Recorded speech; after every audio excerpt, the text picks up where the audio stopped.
রাধে রাধে বন্ধুরা, আজকে আপনাদেরকে আমি কথা দিচ্ছি, আপনি যদি ঈশ্বরকে বিশ্বাস করেন, মন থেকে যদি মানেন, তাহলে ঈশ্বর আপনার সাথে কখনোই খারাপ কিছু হতে দিবে না। আমি উদাহরণ দিচ্ছি, দ্রৌপদীর যখন বস্ত্রহরণ হয়, ঈশ্বর কিন্তু দ্রৌপদীকে নিরাশ করেননি।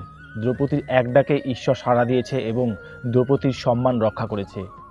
অর্জুন যখন ভগবান শ্রীকৃষ্ণের সঙ্গ বেছে নেয়, অর্জুনকে কিন্তু ভগবান শ্রীকৃষ্ণ হেরে যেতে দেয়নি অথবা নিরাশ করেনি। যুদ্ধে জিতিয়েছিল অর্জুনকে ভগবান শ্রীকৃষ্ণ। ভগবান শ্রীকৃষ্ণ সুদামাকেও কিন্তু নিরাশ করেনি। সুদামা অনেক দরিদ্র ছিল, অনেক অসহায় ছিল, অনেক দিন তো সুদামা না খেয়ে খেয়ে রাতেরবেলায় ঘুমাতে চলে গেছিল। জাস্ট আপনারা সুদামার অবস্থা দেখে অবাক হবেন। এরপরে ভগবান শ্রীকৃষ্ণের কৃপায় সুদামা রাজপ্রসাদ পেল, সুদামার দরিদ্রতা অভাব দূর হয়ে গেল। তাই আপনি যদি ভগবান শ্রীকৃষ্ণের চরণে নিজেকে সমর্পণ করেন এবং ঈশ্বরকে মন থেকে বিশ্বাস করেন, মন থেকে মানেন, তাহলে আপনার সাথে ঈশ্বর কখনোই খারাপ কিছু হতে দিবে না এবং অশুভ শক্তি থেকে ঈশ্বর আপনাকে দূরে রাখবে। এটা মনে রাখবেন।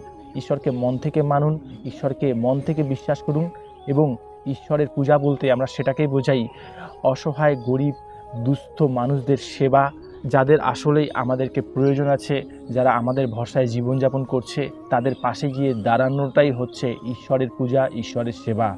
তাই আপনার কাছে যদি প্রয়োজনের চেয়ে বেশি কিছু থাকে, তাহলে সেই সব মানুষের মধ্যে সেইগুলি ভাগ করে দিন যেটা তাদের আসলেই প্রয়োজন আছে।